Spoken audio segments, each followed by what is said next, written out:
Itu beliau tuliskan, kemudian saya save itu. Apa beliau kata? Di Indonesia ini umat muslimnya banyak, terbesar di dunia. Kata beliau, umat muslim di Indonesia terbesar di dunia. Ini surveinya, kita bacakan. Umat Islam di Indonesia yang sudah menunaikan salat 5 waktu dan selalu dilaksanakan secara berjamaah hanya 2% saja dari jumlah umat muslim di Indonesia. Coba bayangkan, 2% dari jumlah kita, Pak, umat muslim di Indonesia yang salat 5 waktu, tepat waktu, datangnya tepat waktu, dan salatnya berjamaah. Itu cuma 2% saja. Umat Islam di Indonesia yang sudah menunaikan salat 5 waktu dan sering berjamaah baru mencapai 7,7% saja dari jumlah kita. Coba bayangkan, Pak, ini masalahnya apa?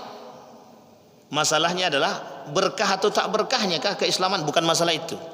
Masalahnya di mana umat muslim yang banyak itu tidak lagi punya perhatian terhadap agama itu sendiri, sehingga mereka meremehkan umat muslim itu sendiri, yang meremehkan agama, nilai-nilai agama. Makanya wajar kita katakan dari awal-awal dulu, kita katakan Islam itu tumbuh, Islam itu bangkit, Islam itu datang karena keasingan. Orang menganggap Islam itu asing, agama baru, maka Islam akan kembali dengan keasingan.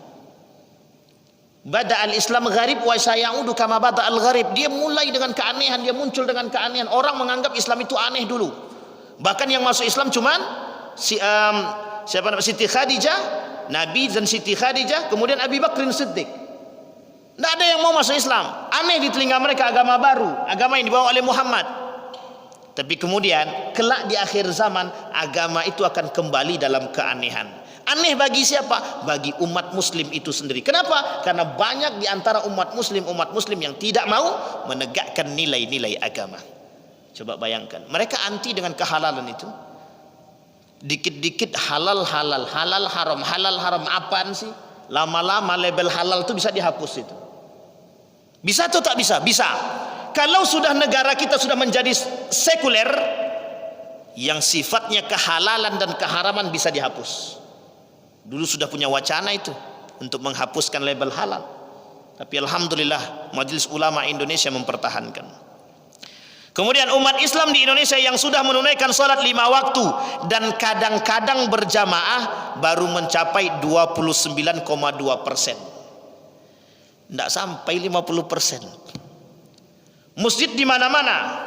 Bahkan ada satu kota itu dengan julukan kota 1000 masjid, bahkan kota 1000 penghafal Quran. Mungkin di kota itu bagus, di Tembilahan itu bagus, alhamdulillah. Tapi kalau sampai di luar itu kita tengok ada yang sholat, mohon maaf, itu di sholat subuh, kadang zuhur, itu yang sholat mungkin hanya satu saf. Alhamdulillah kalau ada satu saf. Bahkan mohon maaf, ada juga yang masjid memang tidak menunaikan sholat karena tak ada jamaahnya, tidak ada muazzinnya. Itu kita temukan, Pak, masih ada di Provinsi Riau ini satu masjid yang tidak ada muazzinnya, tidak ada makmumnya, tidak ada imamnya. Bahkan ketika sholat 5 waktu tidak ada azannya. Coba bayangkan ketika satu kampung tidak ada nidaul azannya, itu bagaimana itu?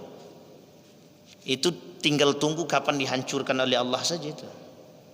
Dan yang salah siapa? Satu kampung itu salah. Kalau ada ustadz di situ, ustadznya paling besar dosanya di situ.